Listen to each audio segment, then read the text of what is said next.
Okay, so in this problem, we have a 3 kilogram box that is several hundred meters above the Earth's surface, and it's suspended from the end of a short vertical rope of negligible mass. There's a time-dependent upward force that's applied to the upper end of the rope, and it results in a tension in the rope of, and it says t as a function of time, and it has 36t. Okay, so the box is at rest at t equals 0, and the only forces on the box are tension and gravity. Okay, so when you do this problem, of course, like I said, there's a quote-unquote traditional way of doing that, and this is like you look for all, you read the problem, you write down everything that you know, and then you sort of do a pattern match. You say, okay, out of all the 1,000 equations that I know, which equations pattern match with the values that I have, sort of substitute them in, maybe do some algebra, and then you're done.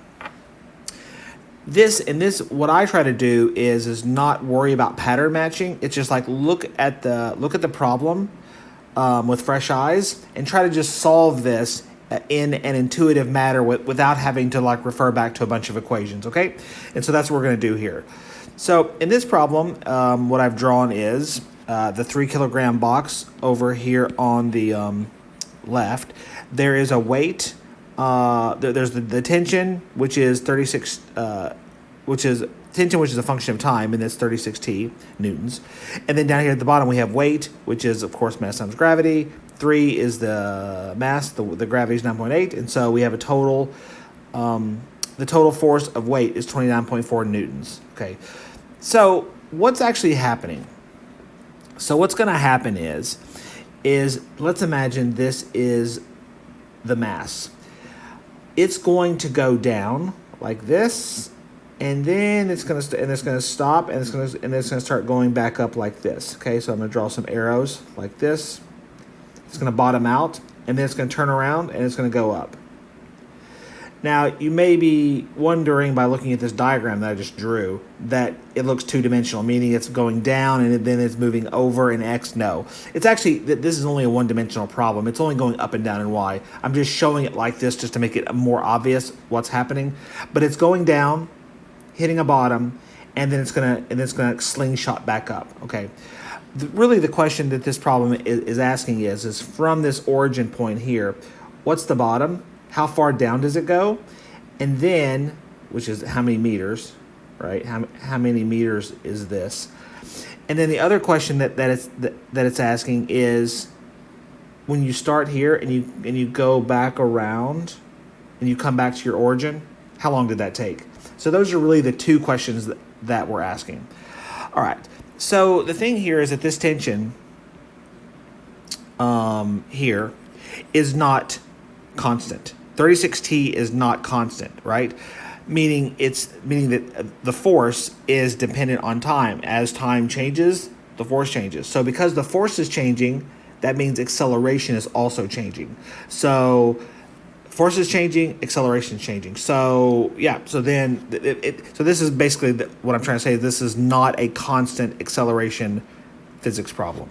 Okay, so let's kind of write down what we know. So what we know is that this is only moving in up and down or the y direction. So we know from Newton's second law, the sum of the forces in y, in this case here, is equal to mass times acceleration. Okay. Now the forces in y are tension is going up, weight's going down, and then we have ma. The tension is 36t. That's what it told us.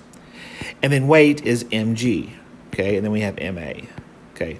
Now what we can do is we can just divide by m, the whole thing by m, get rid of this. And then now you notice here that all we have on this side is a.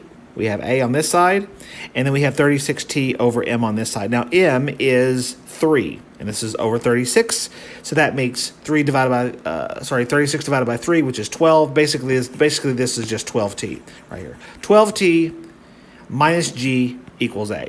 So what we can do then is we can just create a function. A, acceleration, is now a function of time, which is 12 t minus g, which is 9.8. Okay, so we have that. So once again, because the force, the tension, which is a force, is a function of time, Acceleration is also a function of time because the tension is not constant, acceleration is not constant, and so we can see that here. All right. Now what we want to do is we took Newton's second law right here. This is Newton's second law, right? This one, because the forces are imbalanced, and because the forces are imbalanced, that's going to impart some sort of acceleration on this mass. The first law is basically there's no acceleration. So because there's no acceleration, because the forces are balanced, there's no acceleration. In this case, there is acceleration because the forces are imbalanced. Okay, so acceleration. So we have the acceleration function. Now from this, we can integrate this and find the velocity. Velocity as a function of time. And if you do that, you'll end up with 6 t squared, because you take half of 12 is 6. T becomes t squared, and then you end up with minus 9.8 t. Plus, you'll need the initial conditions. Remember, because you're integrating. So from here to here, we're going to integrate, okay? And then because you're doing that, you need your initial condition. And what initial condition? This is velocity, so you need your initial velocity. And you remember up here, the initial velocity is 0 meters per second. So the initial condition is 0. Let me just erase this. Okay, and so that's plus 0. You don't really obviously have to write 0, but I'm just showing that the 0 is the initial condition. Okay, so great. So there's velocity, and then you can do it again, and then you can find what an r here is my position as a function of time. And once again, you can integrate this. You can integrate velocity and find position. Okay, sorry. Let's go back. I want to make it the same color, just because. Okay, and then this becomes the 6. Now you're divided, because this is t squared. You want to make that t cubed. So you have it's 6t squared, and you have to do it over 3. So 6 divided by 3 is 2. Then you have t, and then you add 1 to 2, which is 3. And you say minus, and you do half of 9.8, which is 4.9. And the t becomes t squared. Obviously, this 0 becomes 0t. There is no, which is 0. And then you can add on your initial condition for r. And our initial y position is just 0, wherever it is, okay? Plus 0. Now, obviously, these are zeros on the end, so we don't care about them. I'm just showing you here that when you integrate, you have to put on your initial conditions. In this case here, that they happen to be 0, but in other cases, they may not be 0. Okay, so what I want to do now is I want to sketch this thing out. So I want to sketch out my R graph. So R is your position, and that basically has all the information in it.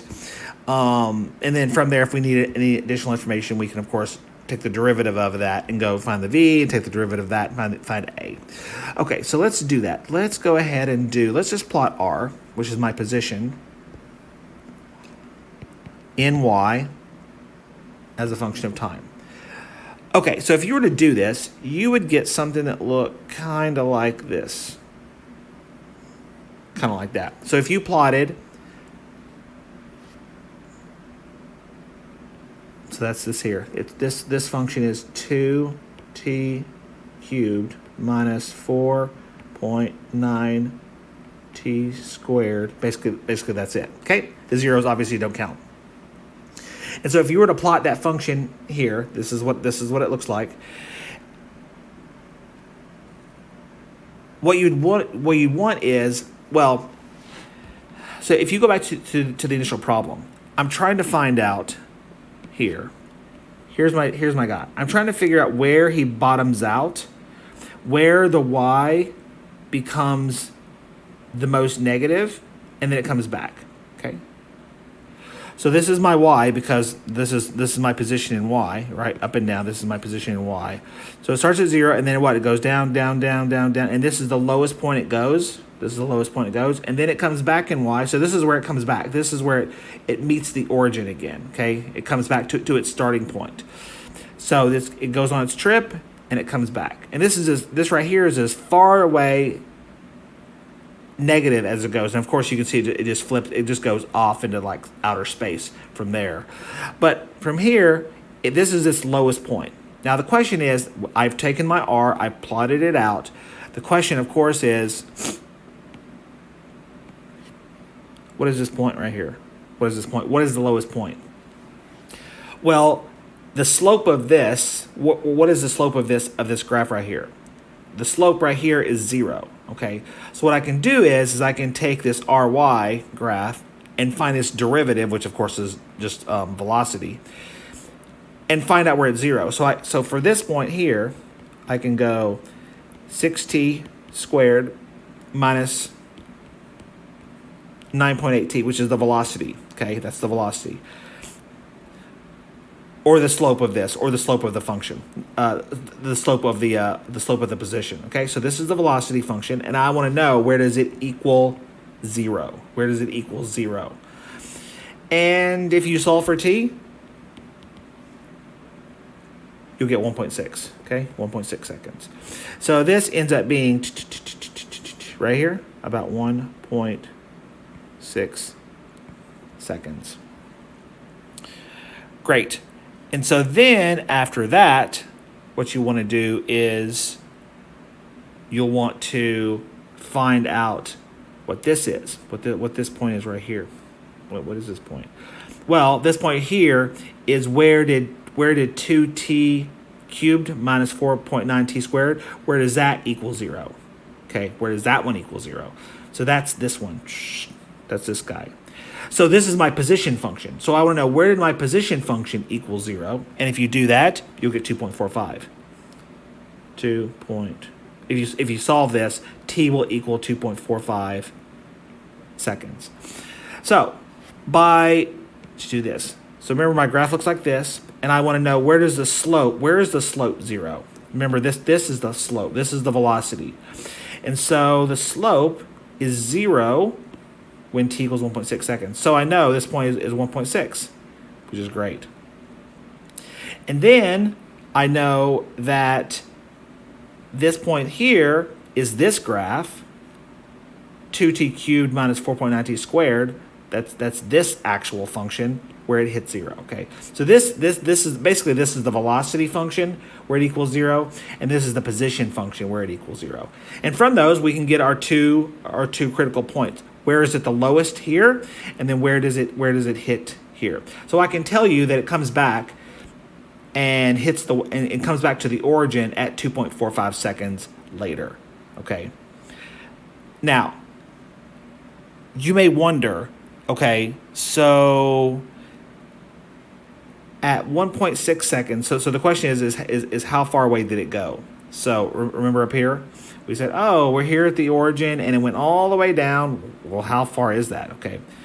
So the question is how far down is this? Okay, how far down is this? That is here. So I'm looking for this value right there. Well, how can you do that? Well, I already have this function. It's r, the position as a function of time, is equal to 2t cubed minus 4.9t squared. Okay, and all I'm doing is I'm just substituting in 1.6. That's the time, 1.6. The position at 1.6, and I substitute that in. So that's basically 2 times 1.6 cubed minus 4.9 times 1.6 squared. And if you do that, then you get your answer. Okay, so if you do this, then you get 4.357. 4.357 meters, which is right here. So this is negative 4.357 meters. It's negative because remember this is y, so this is the 0 line. Everything up here is plus, everything down here is minus. And so yeah. So at 1.6 seconds in, we are now at negative 4.357 meters, and then once we make it up to 2.45 seconds, then we're back to the origin or 0 meters. Okay, and then from there it just keeps going up. Okay, so that's basically it. And so we can verify this. So we got 1.6, well, we got 2.45 seconds at 4.3 meters. And so if you look at this here, yeah, right here, 4.3 meters, which is this. And then the total time was 2.45 seconds, which was this. So you can see we actually got the right answer. So in recap, we used Newton's second law, where I'm showing you how to just use some graphs, some basic calculus. We did use Newton's second law to help us derive acceleration, and then from there we integrated twice. We got velocity and then position, and then we used a simple graph, and then we just did some curve intersection. We did where's the velocity curve equal to 0, and then where's the position curve equal to 0, and then from there we just answered some simple questions. So this, I feel, was much simpler than just pattern matching a bunch of values that I have to equations and then doing some algebra from there. Okay, this just seems to work a lot better. Hope you enjoyed it.